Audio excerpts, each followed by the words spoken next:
right, thank you guys. Welcome back. Welcome back to American Lunchbox Podcast. Excuse me, let me say that again. American Lunchbox Podcast. Welcome back, you guys, and thank you guys for showing up. We want to obviously thank our audience for listening. For those of you all who are listening for the first time, thank you for coming. And then obviously those of you all who are coming back, thank you for supporting. We really appreciate it. And obviously we're going to have some special things for our listeners very soon. But we just want to say thank you. But, you know, this podcast basically is three guys knowing each other for over 10 years, worked together, hung out together, know each other very well. And during this COVID time, we kind of missed each other and decided, you know what, it'd be a good time for us to be able to do something. And we decided to do this podcast called American Lunchbox Podcast. So welcome, guys. All right, so listen, for those of y'all who don't know, this is Chris. Hello.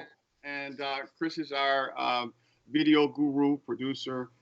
He's also done some great short films, and we're glad for him to be here. And then we have Tim. Yep. What's up? That's Tim over there. He's our audio guru, as well as he's done a lot of great work on his own in science. And we hopefully one day he's going to be able to tell us more about that in the future. But anyway, welcome to the show. But today, listen, we got a great show for you today. We're going to be talking quite a bit, as opposed to last week, because last week, you know, that was a good show, but this show, that was a good show. But this show right here, yeah, this is show 105. You guys, we're all over the place in 105, and but we want to start with some of the things that are going on that you probably already know, but if you don't, now you do. What's going on with this DNC, this convention? You know, I always feel like when I look at in the past, I've seen these conventions. It feels like a pep rally of some kind of adults sitting around cheering for each other without the competition. It always feels like they're like cheering, yeah, pep rally, us. But the competition is way over there, and nobody's going to argue with you. So I liked it better without the crowd. It was less sycophantic. Good point. So that takes us why there isn't a crowd, because this year is totally different because of the coronavirus, and everything is happening virtually. Right? They call it the unconventional convention. You could even say that Joe Biden's virtually running for president. I think that's a thing, Chris. Ooh. That is, Joe Biden and is running for president. But who were the superstars last night on the first night? What do you guys think? Who stuck out the furthest and made a bigger impact on where we are with this thing? I mean, I don't want to say I watched the whole thing. I watched the Bernie part, and I watched the Michelle Obama part. That's what I saw. Yeah. Okay, and what do you think? What do you think about it? I mean, I think Michelle Obama is a really good politician. But she hates politics. But she hates politics. I was just going to say that. That was the big lie. Bullshit, yeah. Bullshit. I don't know if the Obama messaging still works, though. We could do it together, and we can get over all this stuff of the past. Like, some of it is very higher brain, and at a time when the country's on fire and that's not being mentioned, I'm not sure if all that rhetoric lands as well as it did 10, 12 years ago. So you mean to tell me she didn't hit the spot with you? I mean, she's good. She's talented. She'd probably give them a better chance of winning than who they currently picked. But it's just flooded back in the reminder of how it's, you know, with the media, it's very easy to look at Obama with rose-colored glasses. But some of the rhetoric in the face of, there were times where, you know, Obama went down to Dallas and the cops got shot, and he's given a speech that seems so disconnected to the reality on the ground and the concerns that most working to middle-class Americans have. And I think that was a flaw with both of them. But with that being said, they are very inspirational if you're willing to be inspired.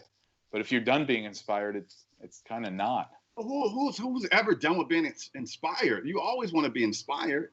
You can be inspired by different things, I guess. I mean, look, again, I'm saying she's really good. She'd probably give them a good chance of winning had they picked her, which they didn't. I think maybe they will in the future. I think she was doing what she was there to do, which was inspire the base. I mean, if you sat there and listened to liberal talk shows like MSNBC, they were falling over themselves talking about how good she was and saying, "Oh man, I could listen to her all night. If I had a recording, I'd be having that on repeat." And I was like, "Yeah, she is very good and very talented and very well coached, I guess, on screen." But it's like the only good line I thought that she had. I mean, like I said, I wasn't falling over her, but I thought she had one really really good line. Was that she admitted that, I mean, I would love to take it a step further, but she did admit that for what she wanted people to go and show up to the polls during this election, and she said, if you sat on your hands, or you didn't go to the polls the last election because either you were disenfranchised or maybe you were doing a protest vote or for whatever reason, we need you to come to the polls now. And what I really wanted her to follow up on that was saying, and if you thought the candidate we put up 4 years ago was a complete turd sandwich, we understand, but we got somebody good this time. We got somebody halfway decent. I know she wasn't going to say that, but I thought that would have been great. I would have gone, okay, I would have voted for her right off the bat if she was that honest about it. Well, maybe she'll be that honest in 4 years, because I'm going to call it 2020, her and Michelle Obama 2020. I'm going to go ahead and put it out there. 2024? Yeah, 2024. 2024.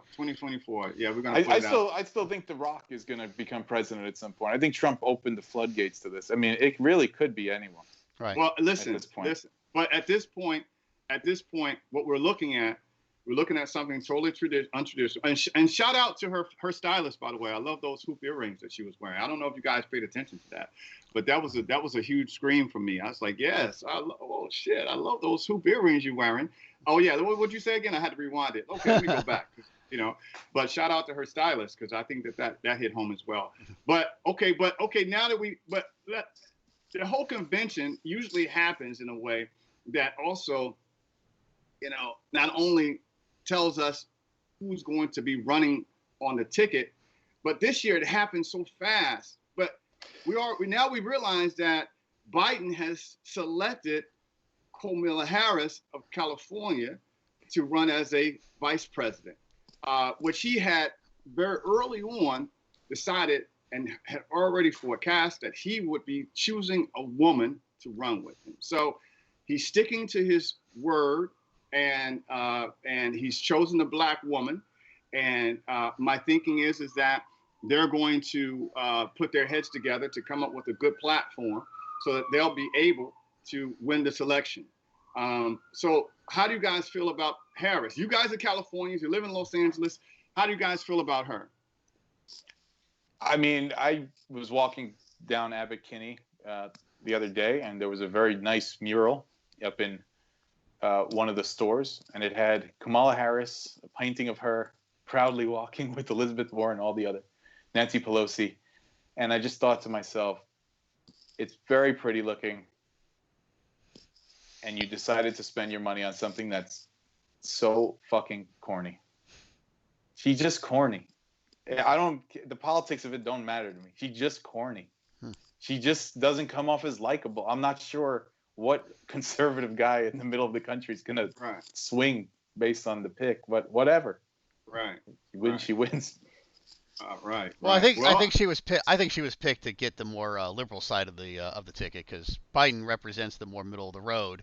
So I think that's where she was picked from. But it wasn't that I predicted that she was going to get the nod, but I kind of was hoping she would, because I thought she was the only one who really went after Biden during the debates. She's the only one who's got really any job experience and she was great during some of the impeachment hearings. She was asking good questions. I mean, so because she's a former prosecutor, so I thought she was the only one there that really had what it took. And plus, she's a nationally elected politician. I was kind of going. It was either a tie between her and Rice, but I thought Rice was very educated and very good in the professional realm, but she hasn't had like elected office. So I thought, okay, maybe not her, but yeah, I think Rice was actually a smart pick. Or not Rice, sorry, Harris. Yeah, you're probably right. Plus, she could be that go after Trump's throat. Right. I didn't have a problem. I don't know why everyone had a problem with that Stacey Abrams lady. I thought she was likable. I know the conservatives were giving her shit that she wrote a porno novel or something at some point. I'm like, okay, she wanted to make money. She might have paid taxes on the earnings better than these people who've been in government their whole life taking tax money. I had no problem with her. She lost an election and said she should have won. I lost the high school election by a few votes that seemed like I got screwed. I ranted about how I should have won too. Like I completely sympathize with that. Like if that's your plague too, play it up.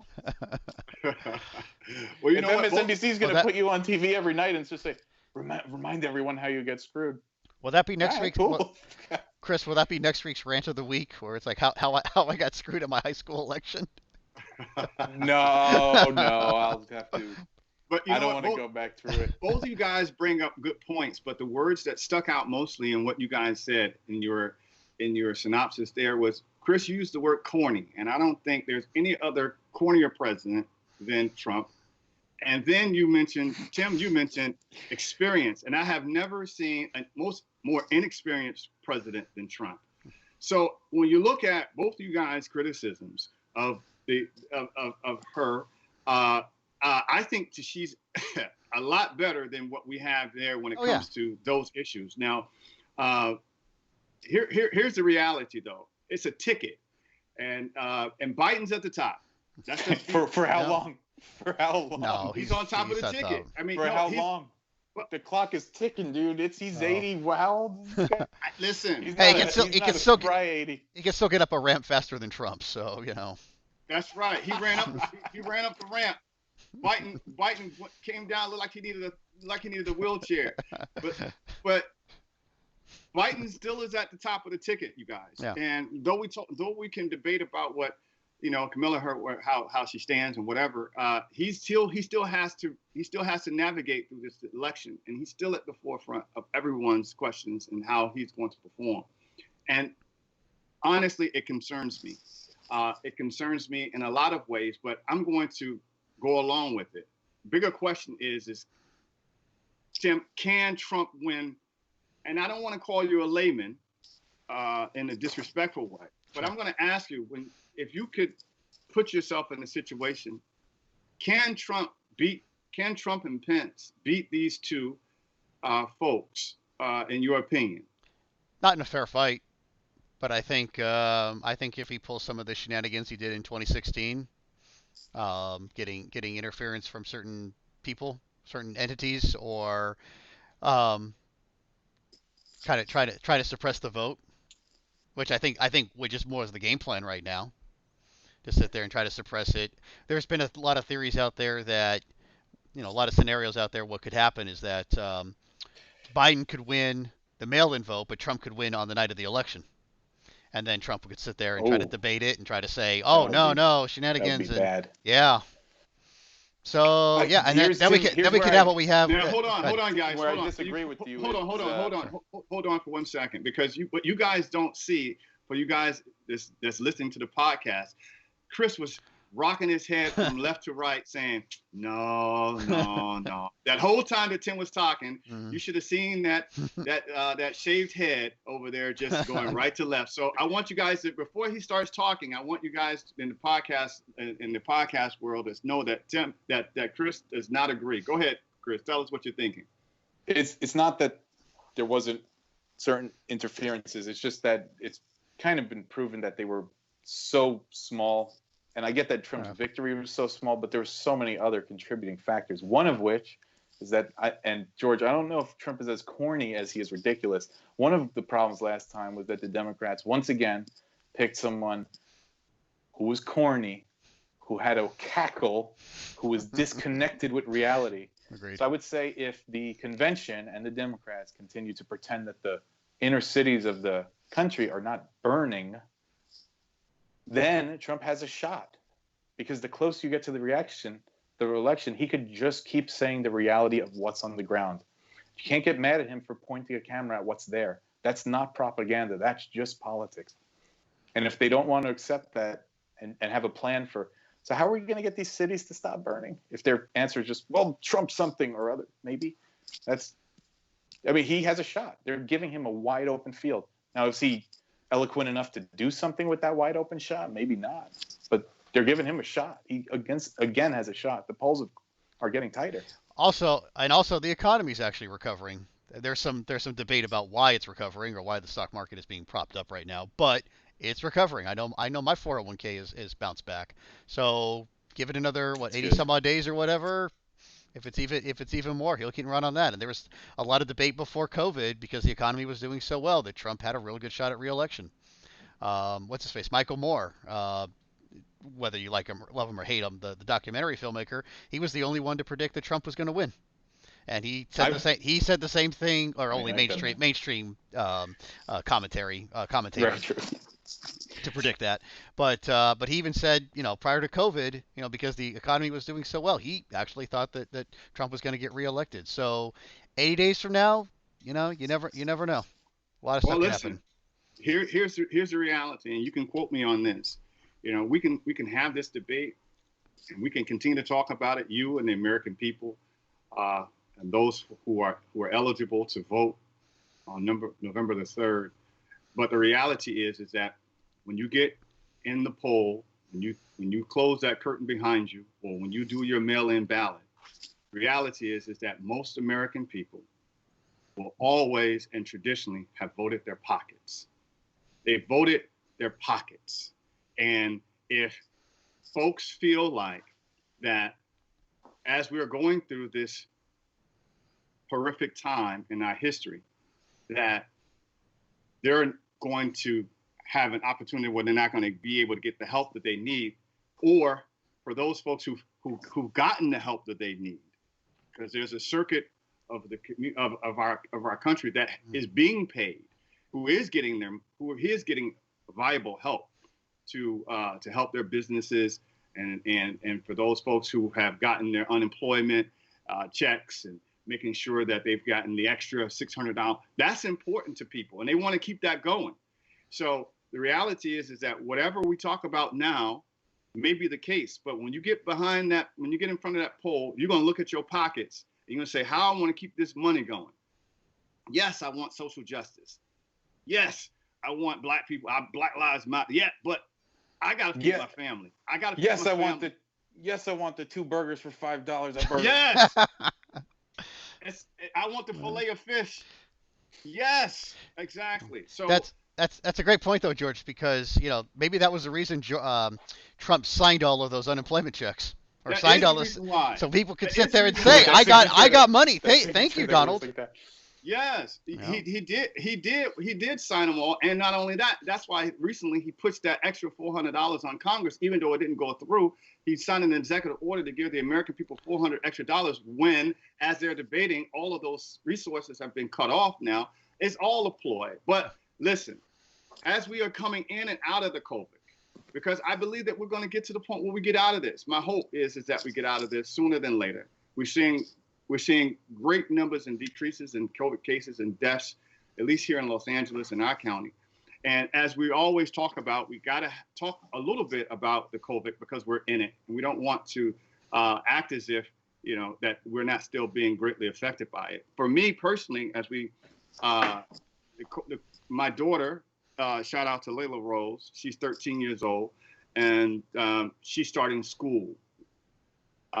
She's a freshman in high school, and this is very interesting because now we're looking at school distant learning, and we're looking at understanding that we are only in phase 1 of 4 phases of what the school district has given us in order to understand the steps that we're going to take to get back to normality. So we're only in phase 1 right now with this plan.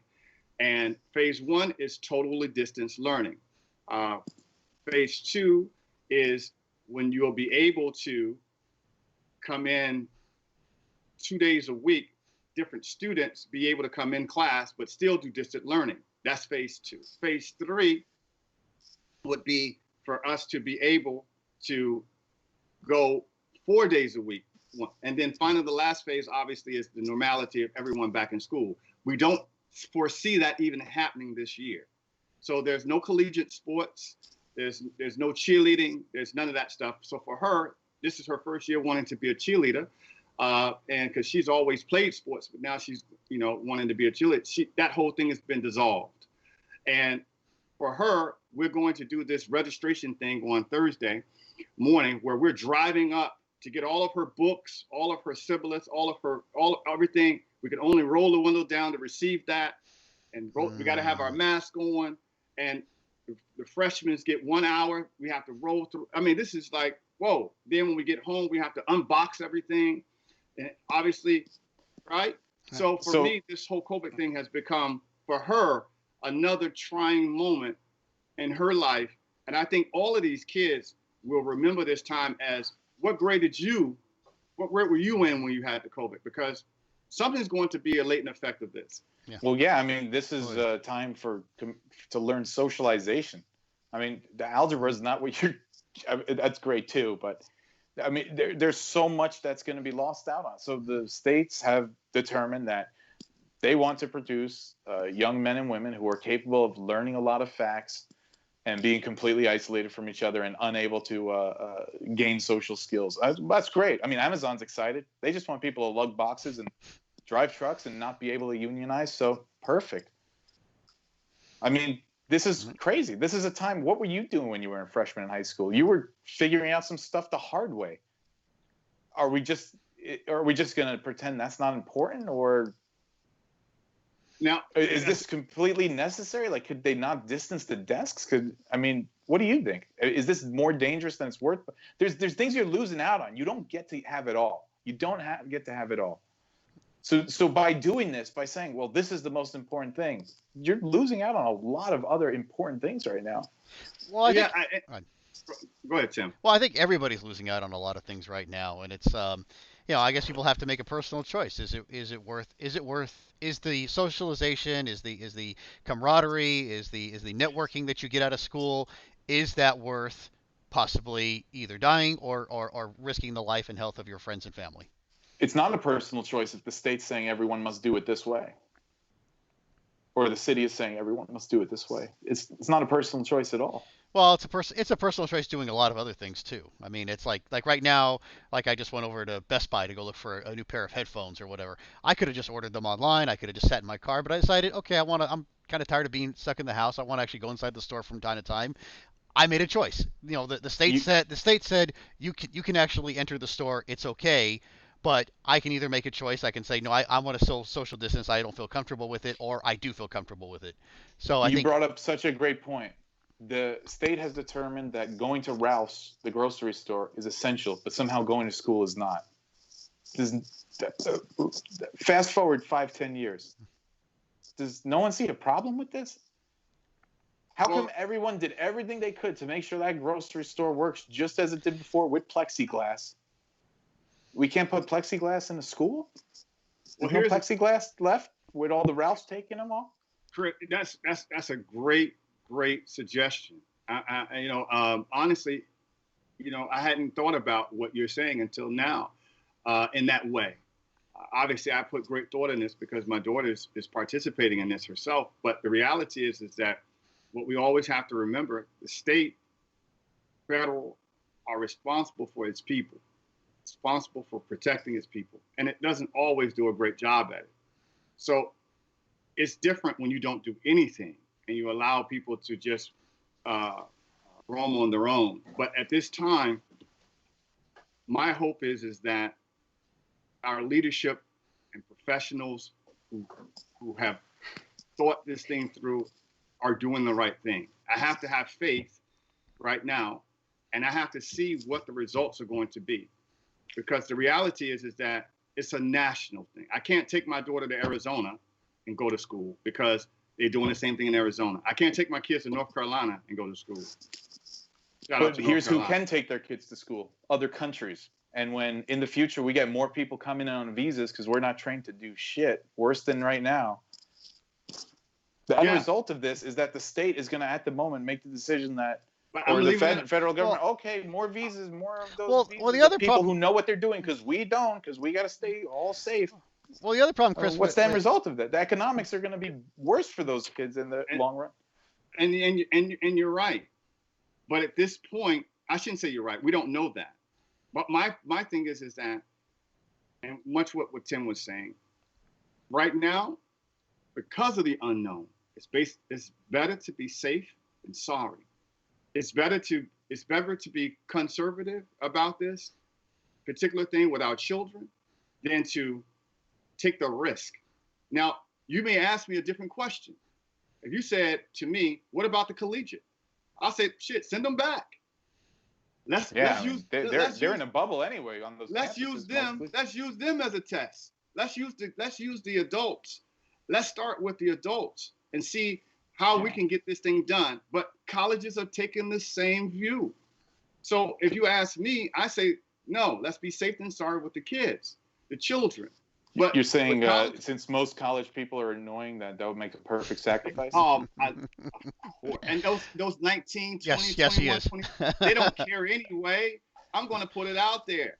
They just want to get it done. For those people who are serious students, they could care less. They don't even brush their teeth in the morning when they go to school. They don't care. All they want to do is get the work done and go move on with their life, for the serious ones. So if you tell them they're going to open school, you know what they're going to do? They're going to show up. They're going to show up with their mask. They're going to show up 6 feet. They're going to show up because the ones who are serious are going to do it. Oh, the social aspect in college, this is hard. I mean, look, college costs enough. Yeah, agree. First of all. Okay, part of that is someone says, yeah, I'm willing to go into debt, but I think I'll get laid a couple times when I'm there. Not anymore. Are you willing to go in debt in mom's basement? Right. Anymore. Maybe not. I mean, look at probably one of the most expensive colleges we have in Southern California, which is USC, which is got the nickname for us SoCals we know as the University of Spoiled Children. And it's an expensive college. I think it's like $50,000 a year or some ridiculous amount. And part of its allure is that you get to network with people. You get to go out there and hobnob with the rich and famous kids, and you get to go out there and hopefully when you come out of there you'll have a job where you're making six figures or whatever. And that's the idea. But if you're not networking, if you're not in there, talking to people, making friends, doing whatever, well, it's like, well, is it really worth that $50,000 for an education you can go get on Udemy? So. Nope. And for the podcast world, both Chris and I are not in our heads a serious no, because we know what debt looks like when it comes to colleges. Oh. I'm still paying for college loans because I choose to, but the reality is that I put 3 kids through college for the most part, and I understand that when I look back on it and they tell me that they're not going to work in their degree, I say, huh? I said, but I get it because I have a degree in counseling psychology. And I'm talking to you guys right now with an entertainment editing media background. How did that happen? You see, so I get it. I get it. No, I would not pay for it. Well, they also say that the thing that college teaches you is more how to work together with other people. Mm.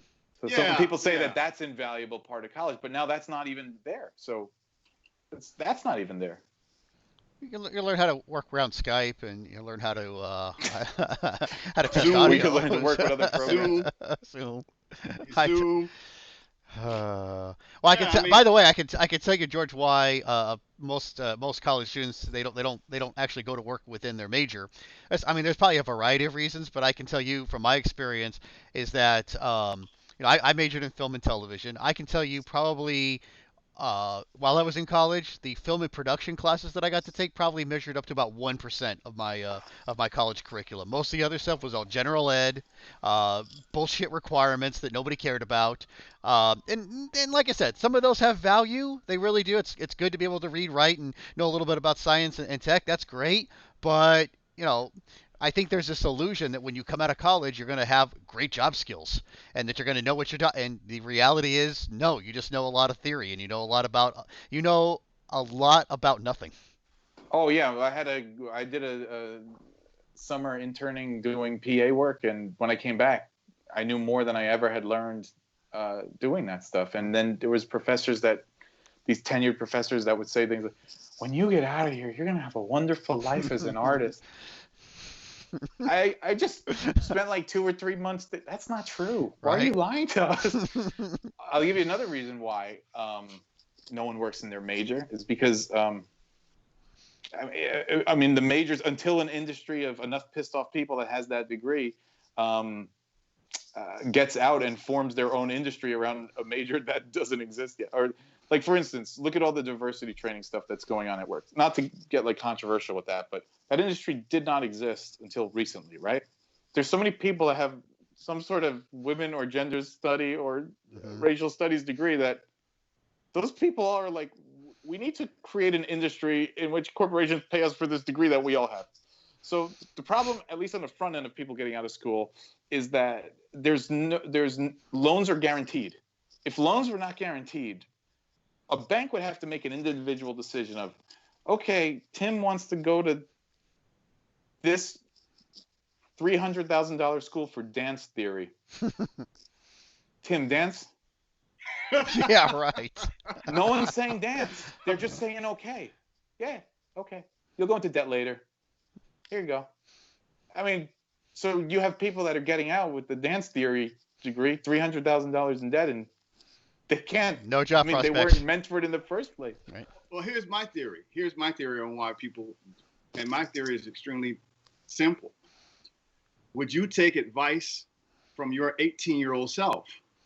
Why is would you take advice right now from your 18-year-old self about what you're going to do with your entire life? The maturity level of what a person puts on that decision is not feasible enough at 18 years old to make that decision. But yet, you know, we put ourselves in the situation where we have to. So I think it's just a level of maturity that when we have to make a decision, usually we make a decision based on what our parents or what we think we could. Look, I made my decision based on ease. That's it. I looked at the schedule. I was a very bright student. I just wanted to get through it. You brought up, though, a good point. Yeah. You were a bright student. Not everyone was. This college was not meant to be cut out for everyone. But now these colleges have realized, because these loans are guaranteed, that the more butts that are there, regardless if they graduate or not, or do something once they get out of there or not, they get the money up front. Yep. So now you got colleges full of people, half of whom are not smart enough with critical thinking to be in a situation in which you're supposed to be in a mind-expanding situation. And now you have just these giant mega campuses with fill in the blank. We've already seen what the negatives of some of these degree mills is going on over there. What's that? Yeah. Degree mills. That's all they are. And it's and you know what? Now that's the price of entry into the general workforce now. But that sucks. Yeah. That sucks. It does. It does suck. I'll tell you. Now, okay. The one thing I was going to say is that, you know, I have my bachelor's degree, and I'm glad I have one. It's a nice thing to put on the resume, and it's probably gotten me a few job interviews over the years. Right. But I mean, to be honest with you, I would have probably been better, at least within my major. Now, it's different if you're going to be a doctor, lawyer, or accountant or something. You better be going to, you know, 4 years of real school and getting a grad degree or something. But for my degree, for what I was in film and television, I would have been better off with an associate's degree, taking a lot of internships, and, you know, here, get some general ed in there, throw a little bit of English and writing and critical thinking skills. But the vast majority of it would have been on-the-job training, and I think that's what we need a lot more of in the colleges, instead of having to sit there and push buying the professor's books, try to take these rinky-dink classes that mean nothing, pushing out phony baloney degrees that won't actually get you a job and won't make you productive in society. And speaking of phony baloney, I know of people who literally have just written a phony bachelor's degree of some college. It never gets checked up on. No one asks for a transcript. Mm-hmm. So, unless you're applying for a federal job or something. You can save yourself if you know the basic skills you need for the job. You could essentially save yourself 4 years of your time by just telling a lie to get yourself in the door for the first job or two. Yeah. Well, here's the other thing. Now, there was a time, and you guys, it's generational. So it may be before your generation, maybe even before mine, but I think it came in at the end of mine. There was a time when you had to make a decision based on your collegiate or your ability to even go to college. What I'm saying is that there was a segment of the population that realized that I'm not college material. And at the time, in the 60s, the 50s, the 60s, and the 70s, there was a thrust for vocation versus collegiate. Mm-hmm. You could have a vocation. So that's why you could be a mechanic. You could be a plumber. And it didn't require you to be able to do a 4-year degree because you work with your hands or you could be some kind of cosmetology. You can do hair. And it was a thrust for students to be able to make a decision about, okay, I'm looking at you. I think you should do this. What do you like to do? But now that because of budgetary problems, because of politics, we've taken that whole segment out of the experience of a high school student leaving high school to make a decision. Now, all of the kids are required to go to college. All of the kids now are looking strictly at that because there are no vocations anymore. Right. Yeah, and I don't like that people look down on that either. I mean, I would rather, if I was an employer, I'd rather have the 22-year-old who's got experience at doing something and knows how to work hard, rather than the 22-year-old with soft hands and a lot of opinions. Right. That's it. So, and by the way, I do have soft hands. So, yeah. And a lot of opinions. And a lot of opinions. But many petty. But I'm gonna many petty. But listen. Shout out to Manny Petty. Shout out to Manny Petty. But here's shout out to Manny Petty. Okay, but here's the biggest question. See, for you two, you don't have children. Thank God. For us on the parental side, we have to guide and teach our children beyond the age of 18. Well, that's the problem, though. Not for your. So we don't have a choice. We don't have a choice about telling them that the option is not to go to college. You have to, as a parent, prepare your child so that they'll be able to do one thing. That is leave the house and don't come back. I don't care when you leave. I don't care when you leave. You can stay here till you're 30 years old, get a PhD. I don't care. Yeah. But when you if that PhD is in lesbian dance theory, they're coming back. But when you do leave, don't come back. I don't care when you leave, but you got to be ready. So for parents, I see what you're saying. It's very important that we guide them. And college, unfortunately, is the only outlet. Now, for my children, it's different. I must admit, because I was an entrepreneur. I had businesses, so I taught my children how to start businesses. Consequently, my oldest daughter, she has her own business. She's always been involved in things. My middle child, and now for my youngest daughter, Layla, we're starting a business for her. Shout out to blackgirlskate.com. We're doing something else. So it's like, but the options for some.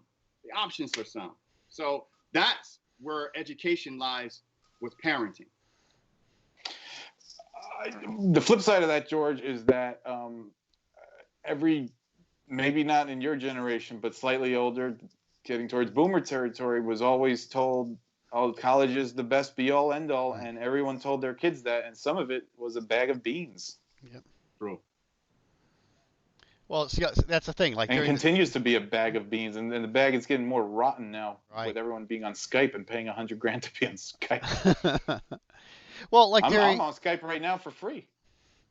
Well, during Shout out to free Skype. Right. Well, during the Vietnam War, I think everyone sat there and got college deferments to go to college, and they sat there. They got out with like master's degrees and all these advanced degrees, and they got out of there with good jobs. And so people just kind of equated that with, college equals good jobs. But it's because, like I said, they've become degree factories, and college is a business. Don't let anybody tell you anything different. It is a business.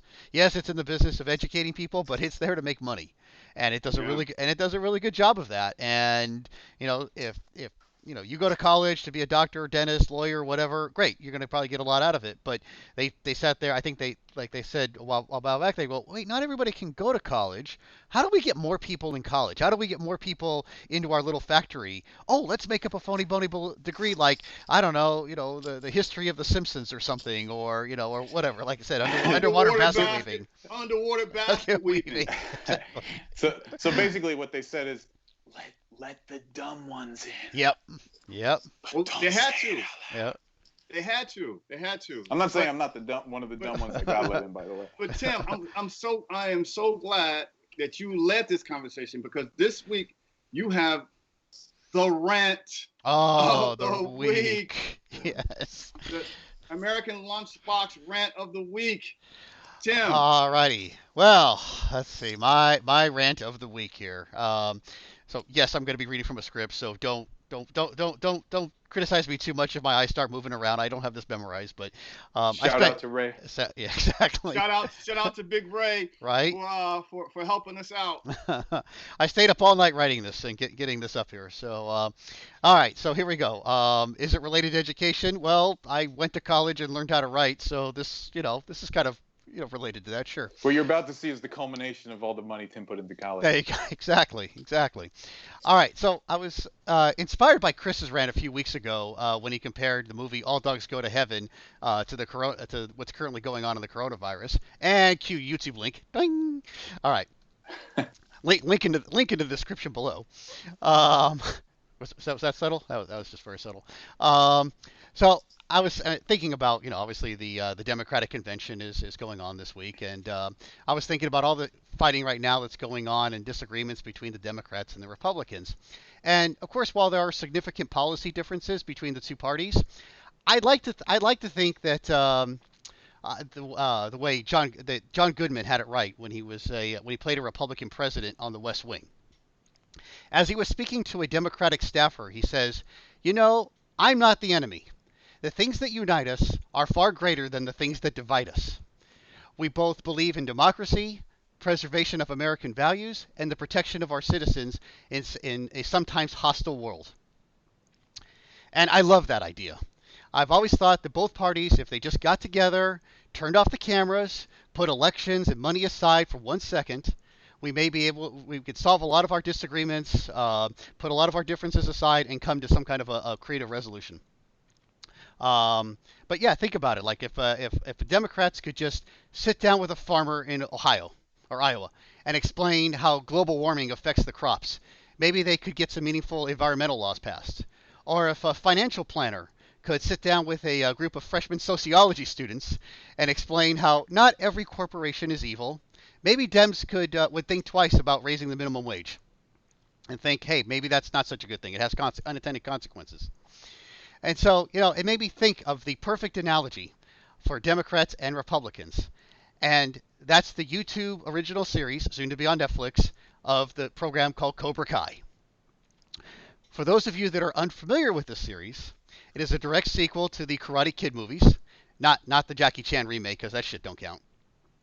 But basically, the show takes a deep dive into the main characters of Daniel LaRusso and Johnny Lawrence, some 34 years after the events of The Karate Kid. Now, in the movie, everyone's social roles are clearly defined. Daniel represents the Democrats because he's portrayed as a kind, good-natured kid from New Jersey who immigrates to California, while Johnny is clearly a Republican, because he's the rich kid who lives in the good part of town, in the good neighborhood. And typically, kind of follows that typical Republican stereotype where Democrats represent the poor and the working class, while Republicans represent the rich. Now, the best thing about Cobra Kai is that we get to see things through Johnny's point of view, the main antagonist. We get to learn about his backstory. We find out that when Johnny was a kid, he was bullied by his stepfather, and that he turned to karate as an escape and a way to gain power over a situation, kind of like Daniel. And we also gain sympathy and understanding for Johnny, because even though he's now a drunken loser as an adult, he actually has a good heart. After he defends a kid from some local bullies, he becomes a father figure and karate teacher to this boy of an immigrant family. But meanwhile, Daniel is now a successful businessman who uses his money and social influence to prevent Johnny from starting up his Cobra Kai karate dojo. So Johnny is now fighting for the poor and the helpless, while Daniel has become the rich and the powerful. Kind of like how the Democrats and Republicans switch roles over the years. So you see kind of the parallels here. So even better is that Johnny and Daniel actually have a few moments together where they start to respect each other. They respect each other's struggles, and at the start of season 2, Daniel actually comes to the conclusion that Johnny and Cobra Kai are not the enemy, but they are just like him. They've just been taught differently, and that his goals should not be to fight them, but instead show them a different way. Of course, the show's got to add some drama and conflict to the show, so enter Johnny's former sensei, the all-around a-hole John Kreese, who comes into the show at the start of season 2 to cause dissent and mistrust amongst the two camps. And if you haven't guessed by now, Kreese represents Donald Trump. So, to sum up my theory here, Dems and the GOP shouldn't consider themselves enemies. The things that unite them are far greater than the things that divide them. They need to work together to fight their common enemies, either invisible or otherwise. And just like Johnny and Daniel, they are both too stupid and too proud to realize that they've both become the bully. And that is my rant of the week.